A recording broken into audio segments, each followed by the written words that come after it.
Swayam Vyasena Gratitam Purana Munina Madhye Mahabharatam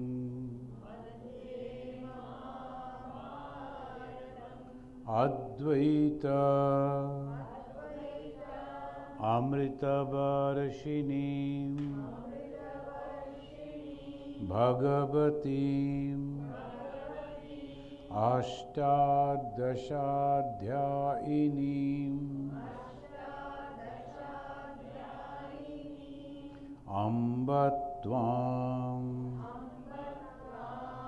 Anusandadhami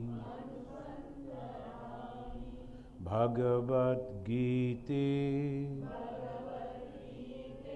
Bhavadeshinim. I meditate on you. Anusandadhami. Anusandadhami means I meditate. Meditate on what? On the meaning of the teachings of the Bhagavad Gita. So this is not just simply we can go on reading, chanting, but we have to meditate on it. One of the direct disciples of Bhagavan Sri Ramakrishna, Swami Ishatmananda ji, he used to study only one sloka every day, only one sloka. And then he used to meditate on that. So that was the main thing. We have to meditate. Anusandadhami. And this Anusandadhami, this meditation will take me to Advaita Jnana. And this Advaita Jnana, Advaita Amrita Varshinim. It's raining. The idea of the Amrit or the nectar of Advaita, that is oneness. That knowledge will come, and it says, who is giving it? Yeah. Vasudeva Sutam Devam Kamsa Charnu Ramardanam Devaki Paramanandam Krishnam Bande Jagat Gurum. This Kamsha and Charnu. So we call them as bad people. And why they are bad? Because they were having the desires. As because they were having the desire, so naturally to fulfill that desire, they wanted to grab all the thing, and there was a conflict. They were not ready to share even a small little thing. There were conflict. So Kamsha and Charnu are the representatives of our different type of desires. And desires for the worldly thing. As long as the desire for the worldly things are there, we can never get satisfaction. We can never get peace. So that is the idea. So what the God did, He killed them. He removed them. Kamsha and Charnu. This is a story, of course. But if we take it in this way, the Kamsha and Charnu are nothing but our different desires. And desires come from the ego. I want this, I must get this, I have to have this. So from the I it comes. Now God, if He is gracious on us, kind on us, He removed those desires. Then what remains? When there is no desire for the worldly things, then what remains? That we will study in the last portion of the second chapter of the Bhagavad Gita, second chapter, in the 17th sloka, if you see, it says, 70 sloka, Apuryamanam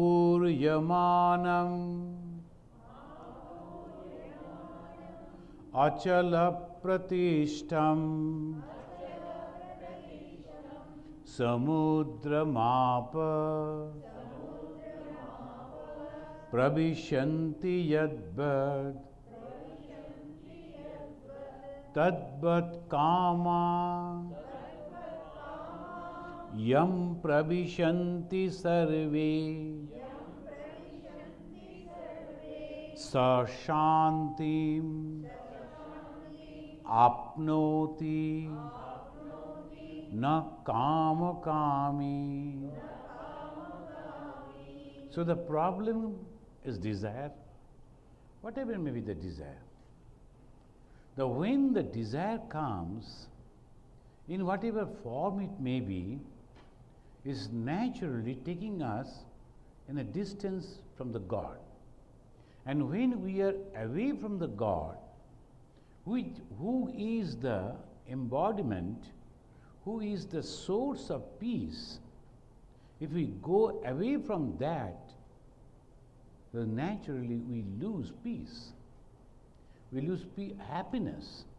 So when we say that I am not happy, I am in a miserable condition, what is the cause? Cause is desire. Some desire is there. And because of that, this is the problem. But one who has already realized God, what happens to him? In this 70th sloka of the second chapter, he says, it's like the ocean. Desire may come into his mind, it's not creating any problem. Swami Vivekananda came over here in America. Then he understood in America that organization is a must. If we have to survive and to spread this wonderful ideology of Vedanta, I practice Vedanta, I learn Vedanta, and then I live up to that and I pass away. What about the ordinary people? I myself all alone can travel here and there a little bit, that's all. After my passing away, nothing remains. So after coming over here, he understood this is the organization. So those who have studied the life of Swami Vivekananda, you must be knowing that wonderful story. The Swamiji came one day and he told the lady that the hostess, he told, Mother, now I am in temptation. Then naturally, jokingly, she told, who is she? It's not she, it is organization. This organization, that is also temptation, right? Now I have to organize whole thing, and this is a very, very difficult thing. When I am organizing, whom I am organizing? Indians. How they were thoroughly after the, say, so many hundreds of years of subjugation of the foreign rulers, living in that condition, they lost all their capacities to think originally. So when Swamiji was writing to them, why don't you send me a letter recommending, getting the signature of some of the people, recommending that I am representing Hindus. They couldn't understand how to get the signature, how to organize that. Then sitting over here in America, he had to give all details in a letter. In those days there was no telephone and all, so he had to send that letter. You go and invite these people and make someone the president of the meeting, and then they will pass a resolution. After passing the resolution, all will say yes, we support it, then take the signature of those people, saying that Can you imagine? And nowadays, even our children can do that.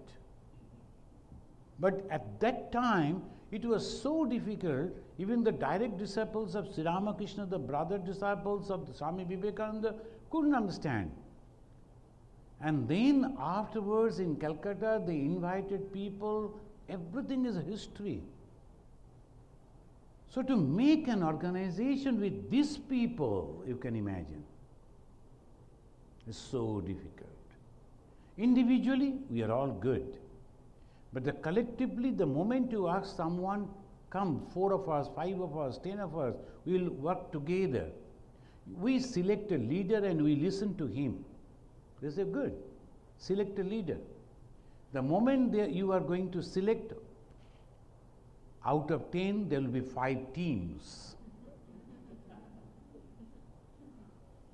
You can never. So this is the temperament even today.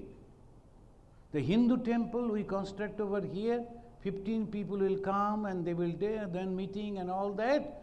Then finally they divide 7-7. Okay, one goes out. So 14 people, 2 Hindu temple, and then from the 2 it will 4. It goes on like this. Why? Because we are not at all organized. I am not complaining. I am not criticizing. But this is the fact. Now, when a 29, 30 years young man, Swami Vivekananda, without having any of the group or supporter or money or any base, so to say, when he was thinking to organize a monastic organization, can you imagine?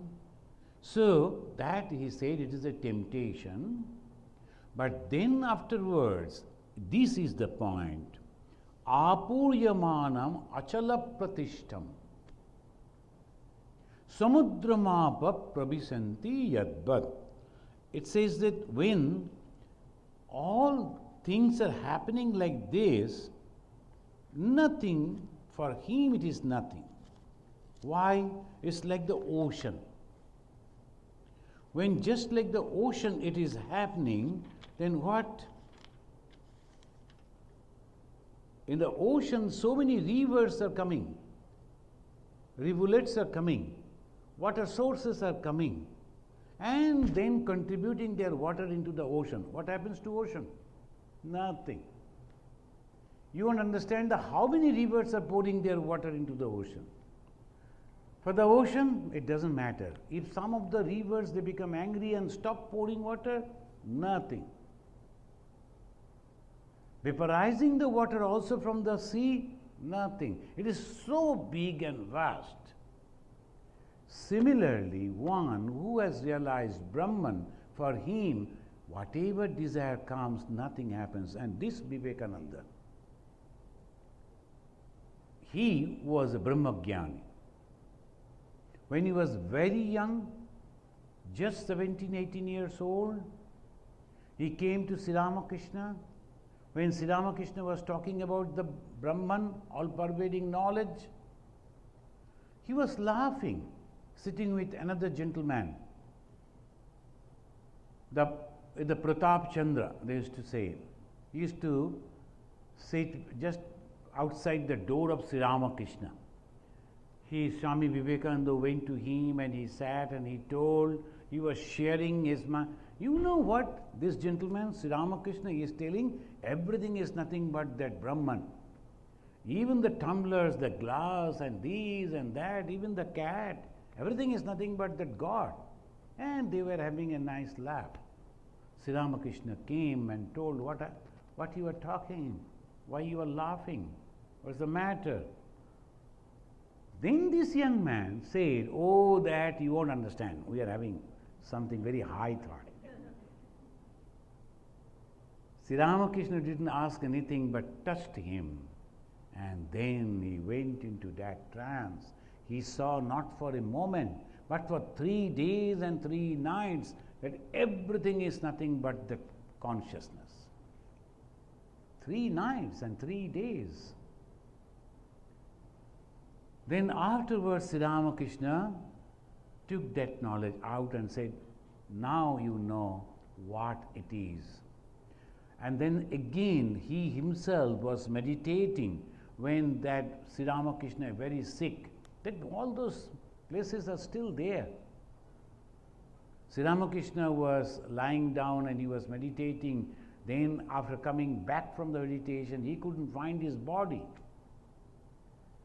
And that condition he was asking others, where is my hand, where is my leg, where is my body?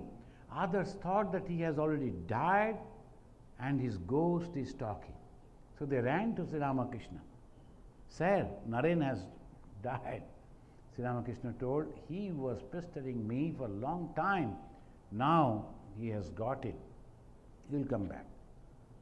And when he came back and met Sri Ramakrishna, he told, I am keeping the key. You have to work for the mother. Then you will get back the key. Here, by the side of the Michigan Lake, he realized once again. In the Himalaya, Almora, there also he realized the same. Again and again and again he got that same knowledge, all pervading Brahman. Though the desire came within his mind, it was nothing for him. He was thinking, okay. Then when he shared his views with the other, his disciples and followers, immediately the American mind, they keep alert. Swamiji, we have to make in this way, we have to approach in this fashion. Then this Swamiji is doing nothing. So Swamiji, we have to make the plan. He told, I never make plans. I only execute the plan that my mother, Divine Mother, is doing. I never do. So the desire is not having any thing in his mind. Who? Apuryamana achala pratishtam. He is the Brahma Jnani. Desire is there. And he wanted to help his own fellow being in the country. He wanted to give them education. All that was there. But at the same time, he was not perturbed at all. That is the best condition. I don't want to do anything, so I closed my door. Only I sit over there, let people suffer, I don't bother. It is not like that. He is having tremendous desire to help them, organizing people, and he is thinking constantly, he is speaking out, giving the call. Let the educated men and women come, dedicate their life for the betterment of these living gods. You have lived so many times for yourself. Why don't you sacrifice at least one life for the living gods? Come. That he was going on telling everywhere. He was organizing fund. He was purchasing land, constructing the temple. Why? Because all together they should be there. It will be like an university. You have studied outside, you know so many things. Now you have to come and stay here. Learn the spirituality yourself under the guidance of the realized souls. You have to study our ancient scriptures. Then with that zeal you go out and spread like the wildfire. And what you are going to do? Giving inspirations and confidence in the minds of those who have lost that. That's all. But for even that desire, he is satisfied. That is, in the 70th sloka it says, Tadvat kama yam prabhishanti sarve. As the water is pouring into the ocean, but ocean is taking it. But there is no changes in the ocean. Similarly, all the kama, the desires are going over there in the mind of the realized soul, but actually no problem. It is not like the kama-kami, those who are having the desires. We are also having same desire. No, it is not like this. There is a lot of differences there. So always they compare with this gentleman and theirs and that. No, you cannot compare. The great difference is there. Great difference is there. One who is having the desire, another who is not having the desire at all, but working. Why? For the betterment of others. He has no selfish desire. Then what happens? In the next sloka, Bihaya Kaman Ya Sarvan Pumam Charati Nispriya Nirmamo Nirahamkara Sa Shantim Adhigacchati.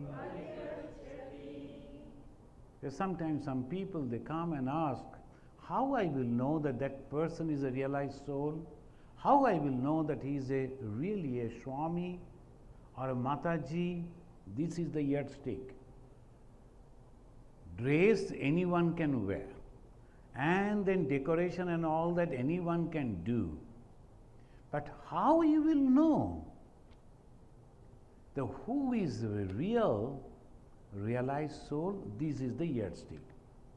Bihaya Kaman Ya Sarvan. Just one line, remember, that's all. Bihaya, giving up. Bihaya what? Giving what up? Kaman, desires. Bihaya Kaman, what type of Kaman? Ya Sarvan. Every type of desire, all type of desire. Bihaya Kaman Ya Sarvan Pumam Charati Nispriha.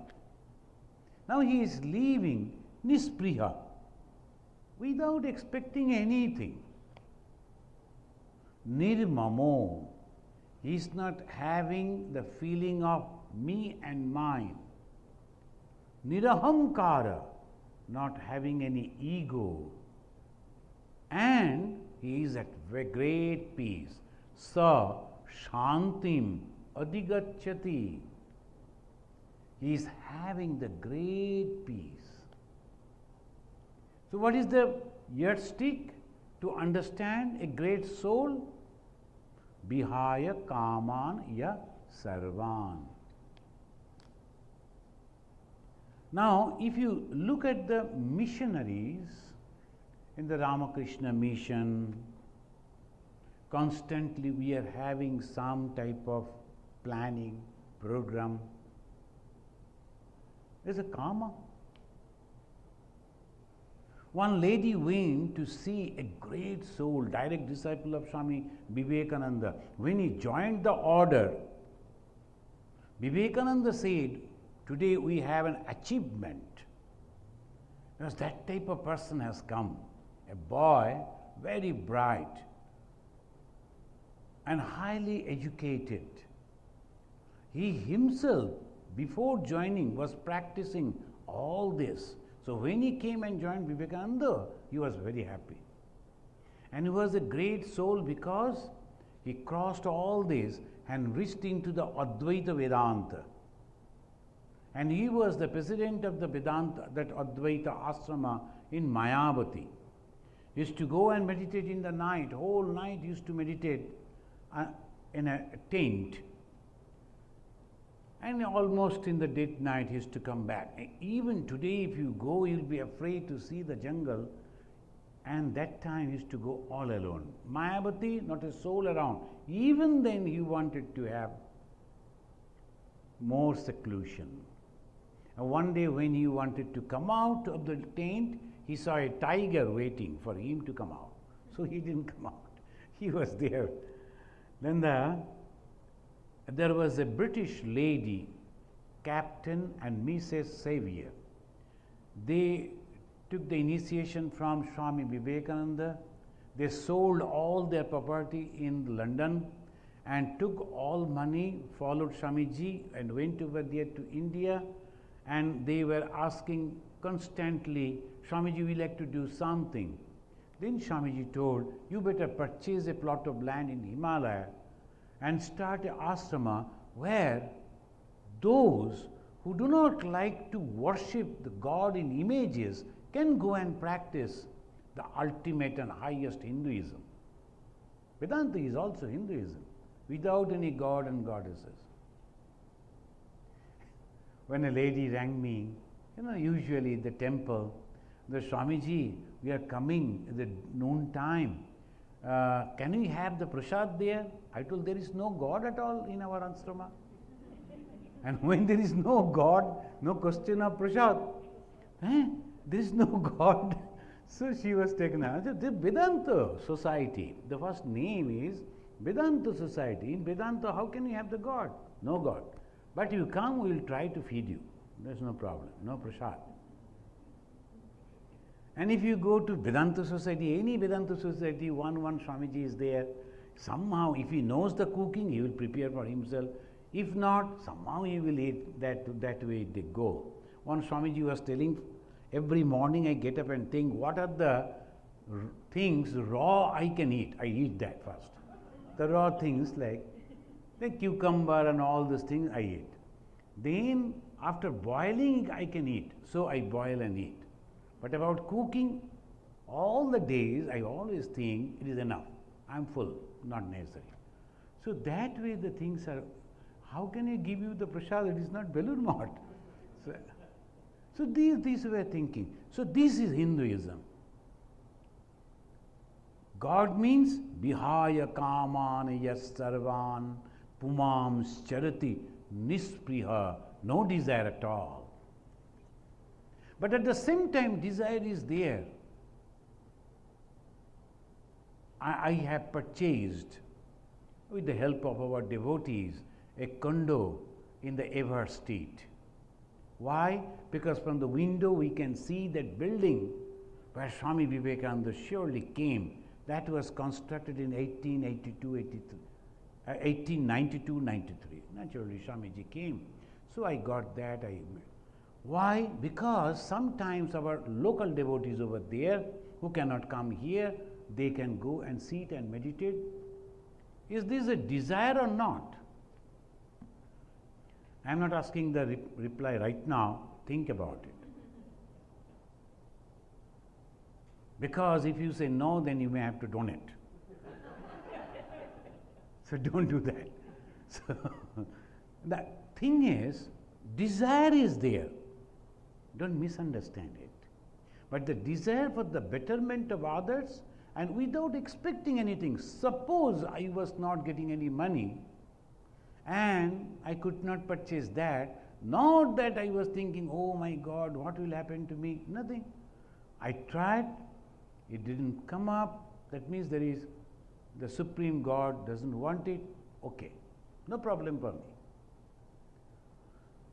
In my own life, I am practicing it and I am tasting, yes, every moment. Lot of desire is there, but no attachment. And that is called Vihaya Kaman.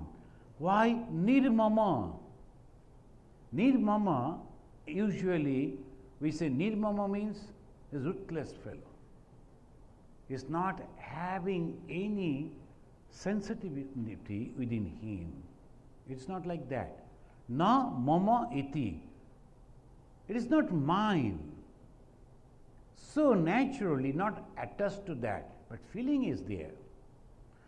Nirahamkara. When that feeling is there, so naturally he is free from all ego. Nirahamkara. Obviously, this is the person, he gets the Shanti. And the last sloka, 72 sloka of the second chapter, what it says? Isha Brahmi Sthiti Partha Nainam Prapya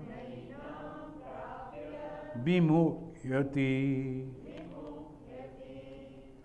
Sthitvapi Antakalepi Brahma nirvana mrichyati. Brahma nirvana, it goes to that ultimate. This is the last. Esha Brahmi sthiti Partha. O Partha. This Esha Brahmi sthiti, having once been in Brahman. When you get that Brahma Jnana, when you live in that Brahma condition, what happens? Shanti. Sometimes some people say God realization, sometimes say Brahma Jnana. But what happens after that? Suppose I realize Brahman, Brahma for whom? Those who are following the path of knowledge. Ishvara or Bhagavan for whom? Those who are following the path of devotion. Different names only. But when you reach over there, it is all same. Only differences are in the way you are following, the procedure that you are following. That much. Sri Ramakrishna in the Gospel, he said, Shuddha Jnana and Shuddha Bhakti ek. The pure knowledge, Brahma Jnana, pure devotion are same. Why? After reaching over there, one sees Brahman, which is explained as consciousness all over, everywhere. And the Ishvara or Bhagavan or God everywhere. So that is the conception, and that is called Brahmi Sthiti. Nainam prapya bimuihati. Enam, these, prapya, attaining, bimuihati, deluded. It never deluded. Then, oh, sometime afterwards, no, that was a confusion, so I think I should practice. It's not like that. Complete satisfaction, and there is no problem in his mind, and that is the ultimate. So what happens after Brahma Jnana? Peace. And that peace, we are not depending on anything else. The happiness, I am not depending on anything else. The moment I am depending on something, if I get that, receive that, then only I become happy, then obviously there is an opportunity to become unhappy. Sometimes the parents are very happy, they will be coming to visit our ashrama with their children.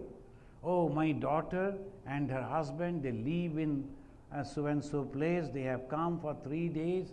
Swamiji, our house is full, we are so happy today. After 3 days, they go and see them off, and then come back, morose, same 2 old person. What to do? Now this is the life. And truly, when I am depending on the happiness, depending on the company of so and so, or something, obviously that will be limited. And anything limited will bring the misery, just opposite the happiness. But here Brahmi Sthiti means non-stop happiness, constant happiness. Why? Because you become Brahman, you become the source of joy. How it is possible? Very simple. By giving up all desires. Esha Brahmi Sthiti Partha. How it is possible? Because, and then it says, Antakaleyopi. When you are going to die at that moment also, you are conscious about that. There is never you will forget, oh, and because of that type of pain, you know. When people are dying, that is a terrible pain. There's so much of love for this body. And the more we are older, the more love for the body. Because right from the 1, suppose I go to 100, 100 years I live, 100 years attachment to the body. And after the 100 years, when I am going to die naturally, when the people they live for 10 years, they feel so much sorry to leave that particular place. Oh, I came here, I lived in, and these are the roads we used to go, that was my school, that was my friend's house, all these things come. And this body also the same, when I am going to die, my mind starts thinking that I am going to leave this residence where I lived for 100 years. Tremendous pain, as if somebody is forcefully taking me out of this. But the Brahmagyani, even in that condition, he is happy. No problem, because he knows nothing is going to happen. I know everything. So, when we do not know what is going to happen the next day, we are in tension. If someone says that I can tell you what is going to happen in your future, all will go to that place. Someone was calculating, Swamiji, what is your date of birth and at what time you were born? I told, Arey, you are going to calculate about that? Everything has already been calculated. Now if you say that, if you were there, you could earn a lot of money, there is no chance now. So, it's no problem for me. So you also don't bother about calculation and all that, it is over. The only thing I know very certain that I am going to die someday. And only thing that I am getting ready and worried, that I must complete my mission within this period. I do not know, it may be tomorrow. So I am very much eager to complete my mission within this stipulated time. What is that? To get that knowledge that I am Brahman. To see that God within my heart. I am not this body, the flesh and the bones and blood and veins. No. I am that Atman. Within me, that Atman is there. I must realize that in this very life. Iha chet abedit atasattamasti. In the Upanishad it says, Iha chet abedit atasattamasti. If you can realize here and now, oh, blessed you are. Nachid iha abedit mahati vinasti.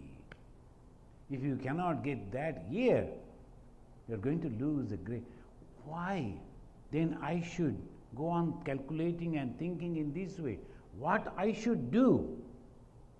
In the first chapter, you all remember, those who are continuously attending the class, listening to the Gita, and most of the people, they have read Gita, despondency of the Arjuna. And who is the Arjuna? A human. What type of human? A perfect human. He is strong, courageous, successful, confident, and to a great extent he could control his senses. He is not like an namby-pamby person. Not like everywhere is failure, so ultimately he came to try the house of God. No. I couldn't do anything in the world. Acha, let me see. And in India, most of the people, when they are failure everywhere, they come and sit in the temple. Only thing that you have to do, you have to grow some beard, that's all. And if you look little shabby, more better. And if you don't talk, oh my God, people will come and this is a Mauni Baba, never talks. That's all, that is all. So in India, the people are very simple, only thing they believe that divinity. So you can always cheat them by doing this, but you have to be satisfied. Otherwise it is so difficult. So here it says, when you are doing this, you are satisfied completely within your heart and soul, no desire. And then you are proceeding, and in the last sloka of the Isha Upanishad, very famous Upanishad, it says, Krutogam smara, Kritagam smara, oh mind, remember, remember, remember what you have done. So when the Arjuna came and he was giving the argument, he was rationalizing all his deeds, the God was waiting. When we go on telling, no, no, no, no, I don't believe in God, God is waiting. They say, oh, maybe the God is there, but why should I bother? Because I have the knowledge, I have the capacity, I can do everything.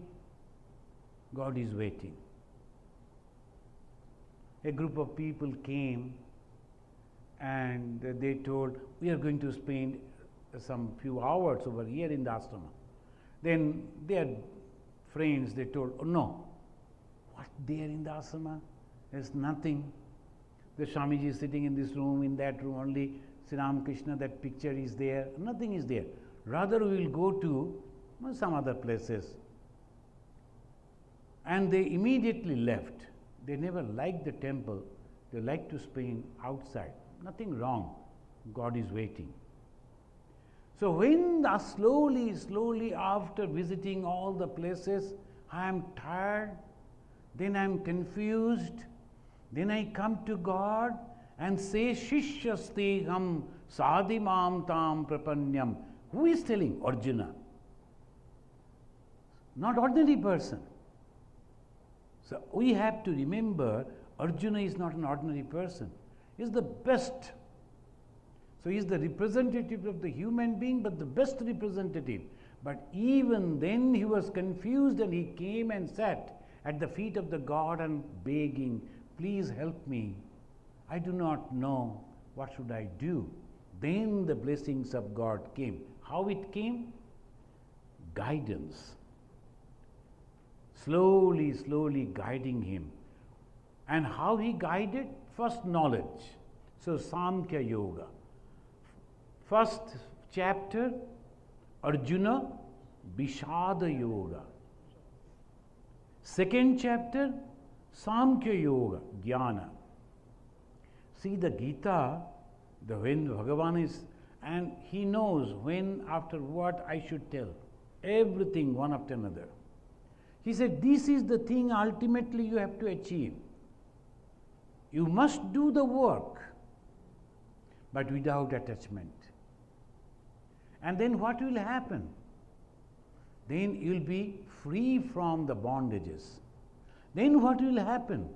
When you are going beyond that, then Sama, Dhamma, Upurati, Titiksha, all those qualities will come. And then you will get the knowledge. But before you have to start the work. Without working, you cannot do anything. A boy was going to a school, primary school, and he saw the all other senior, the boys, they are going to another direction. And he asked his father, what is that? His father told, that's also a school for the senior boys, and that's called university. If the child says, Father, I like to go to the university, or this school is very small, that is a good one, lot of freedom is there, I like to go over there. What he will do after going over there? Nothing. His father may take him there, but he will go as a tourist, not as a student. You won't be able to understand anything. The one gentleman rang from India. He told Swamiji, can you please go and see that university? In some university, his son has got the chance to study. Here, if you pay, they will get the chance. And he was thinking in American university, he has got the chance. So, can you go and see whether the university is good or not? I told, why university? If you go to any school, it is so good. Neat and clean, big library, big gym, everything is there. But that is not the question. Question is faculties, result, whether your son will be able to pay for all those. You have to understand that. In our country, we go and we see dilapidated building, there is no classroom. If the classroom is there, daytime the boys are sitting, nighttime the cows are taking shelter.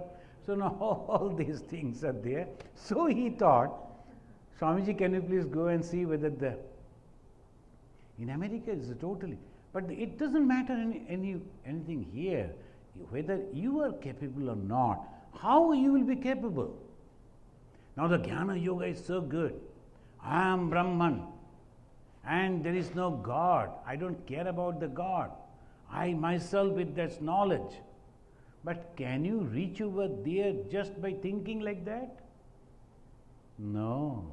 You have to strive. And how to strive? Third chapter is Karma Yoga. It's not only karma, it is karma yoga. That means through karma, you are getting united with that supreme knowledge. And Arjuna is asking the first question. See, the Arjuna is really a very modern type of disciple. In our country, the disciple will never ask any question to the guru. So guru said, you do this, and he was thinking, why should I do? But anyway, since guru has said, let me do. He will never take up the courage to ask that question. And if they ask, then gurus are having so much a powerful voice, immediately he'll shout, hey Muda, you are asking me the question. Then he'll be terrified. Oh no, okay, so forget it. I will do it. But here is a free country. You may be a guru, but I have to clarify my doubts. So my American disciples, they will, after taking the initiation, they will go on writing emails. Swamiji, why this, why that? If you practice that, but they won't listen. In Indian disciples, they will never ask. And they don't do that also. I think so. They are not very sincere. They will take the, oh Swamiji, you are very good. What type of food you like? I like to cook for you. I don't eat. I only take the boiled things. Don't try. But follow these. Read the biographies of Sri Ramakrishna. Do the, oh Swamiji, okay. My mother was having a book. Now I will search for that. Like this. But these people are very, very sincere. So every step they will ask the question. Arjuna is like that. Arjuna is very fit for the Vedanta knowledge. You have to ask question. And very specific question, clear question. He is asking this question to Bhagavan. Arjuna uvacha jayasi chet karma naste mata buddhi janardana tat kim karmani ghore mam niyojayasi keshava. Arjuna is asking, O Janardana and also Keshava. These are the two names of the Sri Krishna. Tomorrow morning I will go to give a talk on the Bhagavad Mahabharata, and this is coming, so afterwards the Krishna, so many names. Why so many names? Each name is having some meaning, and that's why Arjuna is using that particular name. Anyway, Jayasi chit karmanaste mata buddhi janardana. Jayasi means superior. Superior to what? From the karma, buddhi. Buddhi means knowledge. If buddhi, the knowledge, because previously he said, you have to get this knowledge. What is that knowledge? Brahma Jnana. then why you are asking me to enter into the karma? And what type of karma? War, killing. So fighting. Karmani ghore is not an ordinary work, the terrible work. And you are asking me, urging me, forcing me to enter into that karma, to plunge into that karma. Why? I could retire somewhere, meditate and get that knowledge. Jayasi chet karmanaste mata buddhi janardana. If that is so, tat kim, then why karmani ghore, in this terrible work, mam niyojayasi, you are forcing me, asking me, appointing me to perform this type of terrible work. So I am confused. Bhamisrene babakena buddhim moha asibame tadekam badanischitya ena sreya ahamapnuam.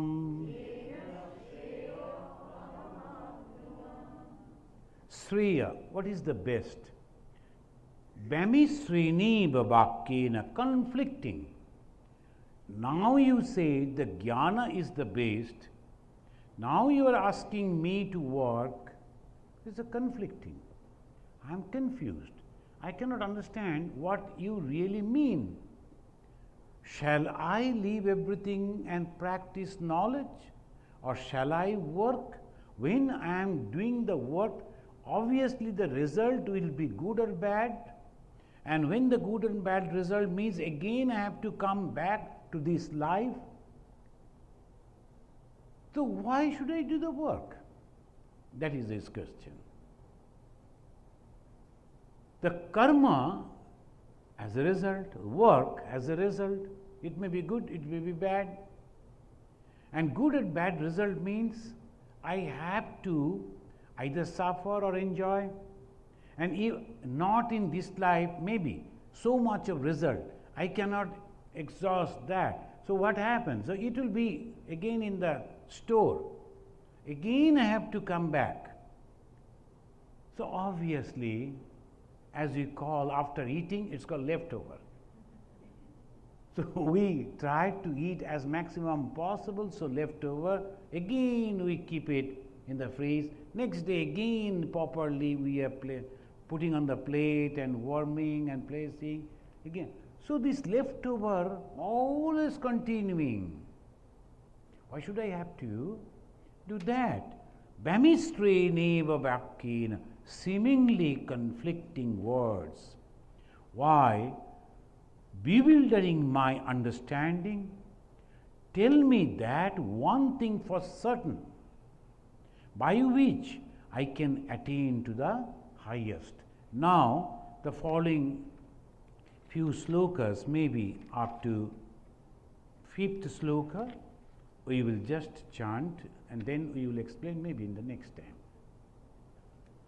Sri Bhagavan Vacha. You have noticed the Krishna, Keshava, Vasudeva, and so many ways, Janardana. But when they are mentioning, they never mention those names. They say Bhagavan Vacha. So this is very important. Krishna Vacha never they say. In the Bhagavad Gita, you will find only Bhagavan Vacha. Why? Because he is the knower of everything. He is the knower of everything. Who is the Bhagavana? He is the knower of everything. Sri Bhagavan Vacha. Lokeshmin dividha nishtha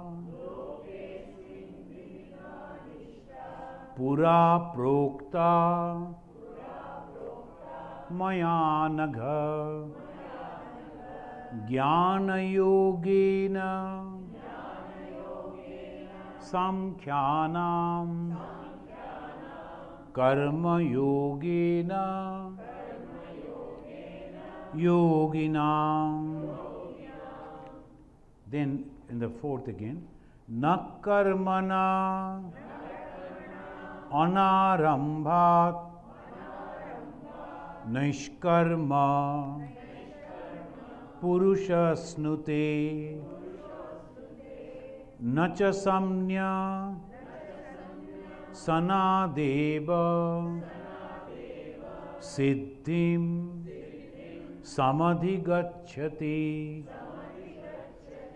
Nahi Kaschit Shanamapi Jatu Trishtat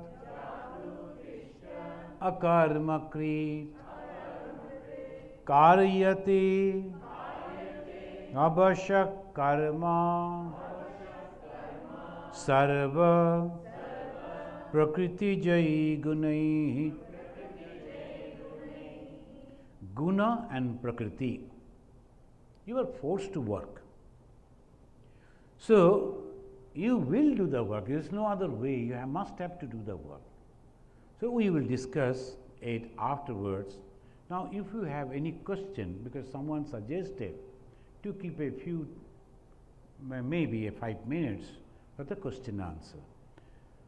So, if you have any question on this chapter, second chapter particularly, or in the first chapter, you may please ask.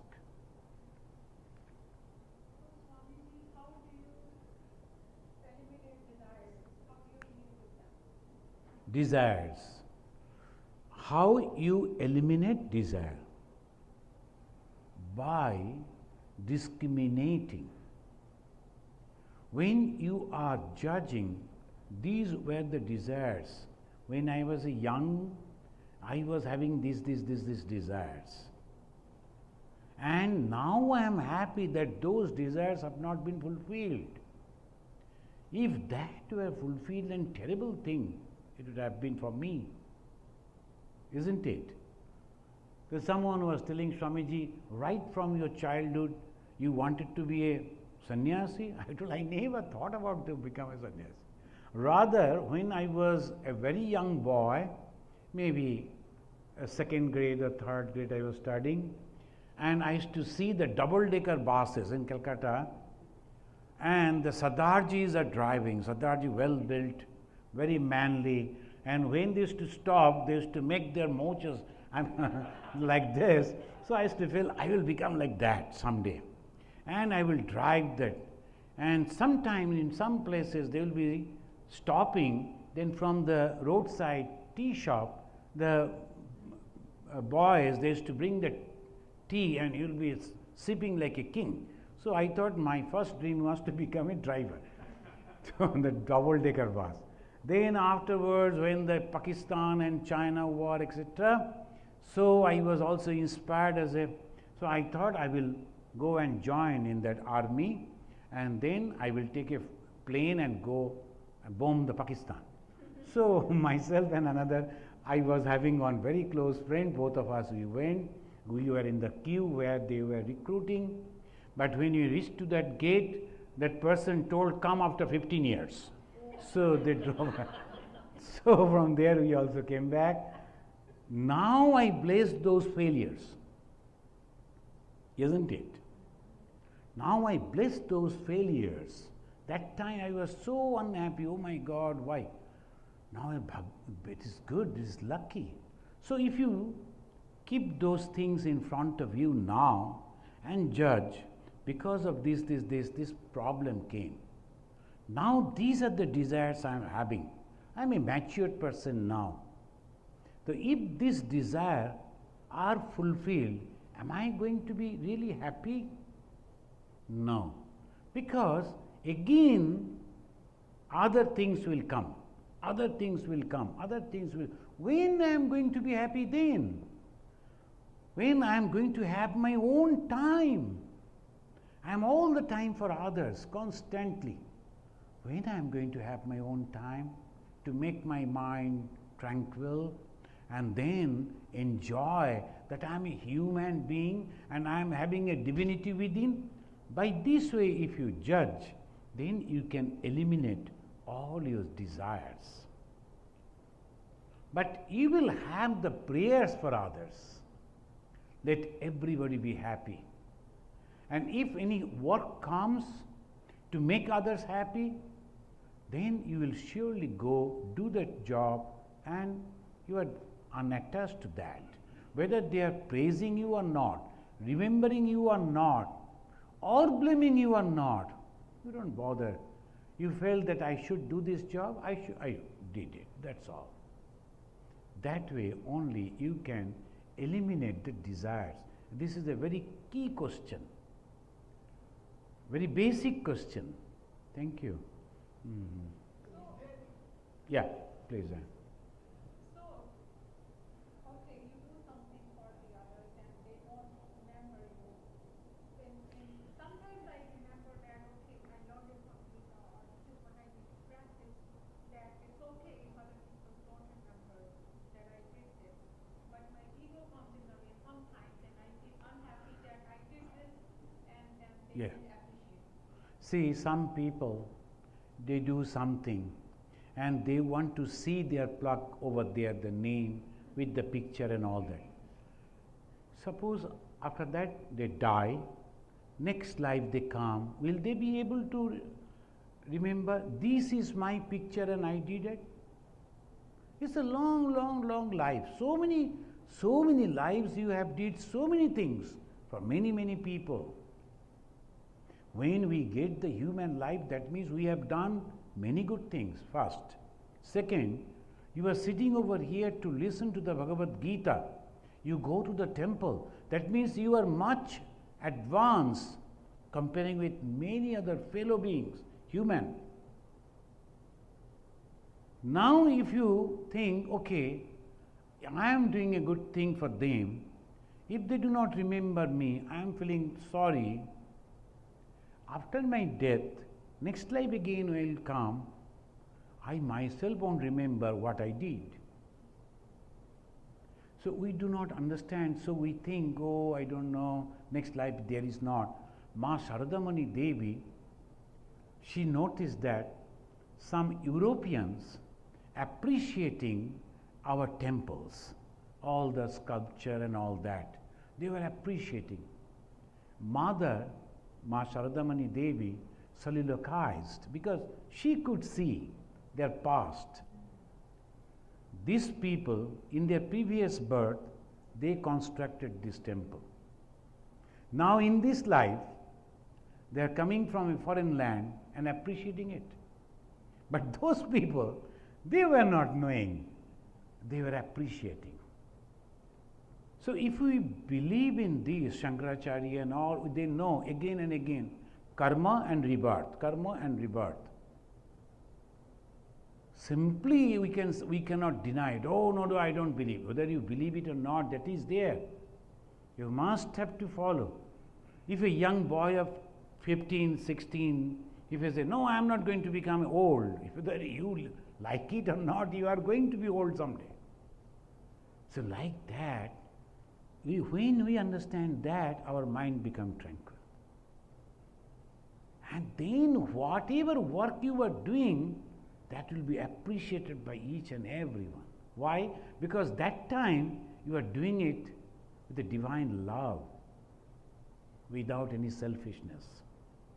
That's why in our society, they made the 4 type of, first is brahmacharya. They are this type of dharma we used to learn. They used to teach the people that these things are going to happen in your life. Stages will change. Be careful. Then you are in the vortex of life. You are earning money, fulfilling all your desires, these, that, everything. Then Vanaprastha, that is the best life.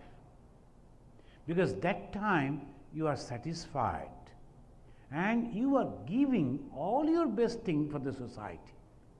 Now you are not only educated but also experienced. So the experience and education you are giving for the benefit of the society without expecting anything. And slowly we will read this karma yoga, that is preparing for sannyasa. And when you go back to sannyasa means giving up everything. When your children will come to me, Mama, Papa, you say, come. Another person will come, as you come. You are looking at them in the same way. That is sannyas. Not that you don't love. You have great concern for all people, but that love will be equal for everyone. Samadrishti. So what is sannyasa? Samadrishti. This samadrishtita. Now let us conclude. See, one Swami Vivekananda's disciple, he was a king of Khetri, Rajasthan. And he invited Swamiji and he wanted to present something to Swamiji so that Swamiji will be entertained, happy. In those days, entertainment means the good music, good songs.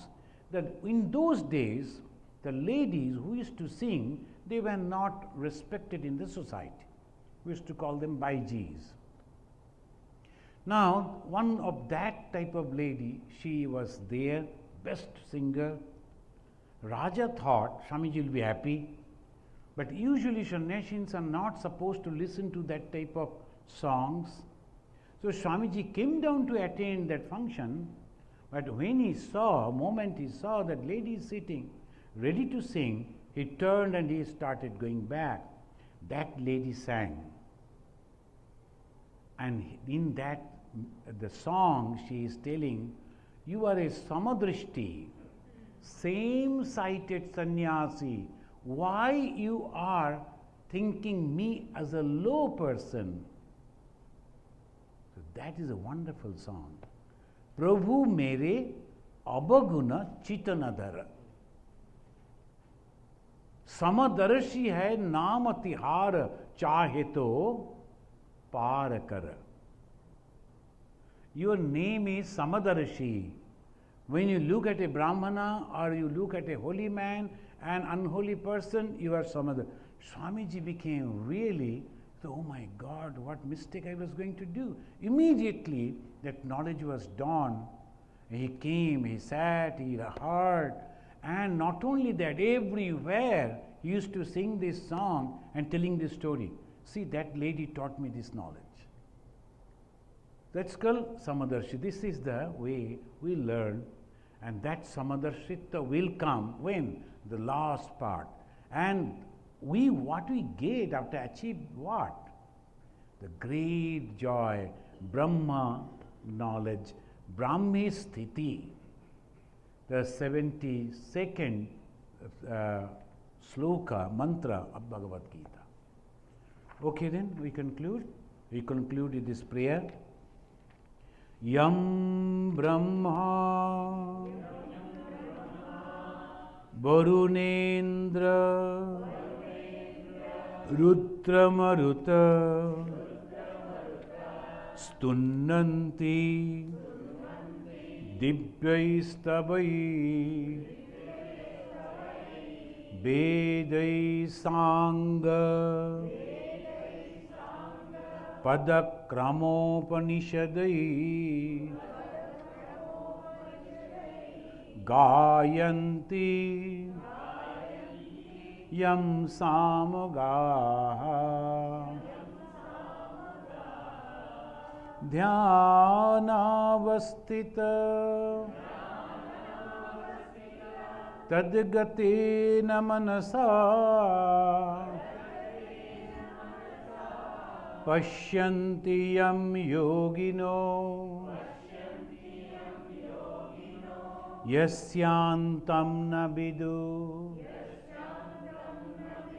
Sura Suragana Devaya Tasmai Namaha. Om Shanti Shanti Shanti Harihi Om.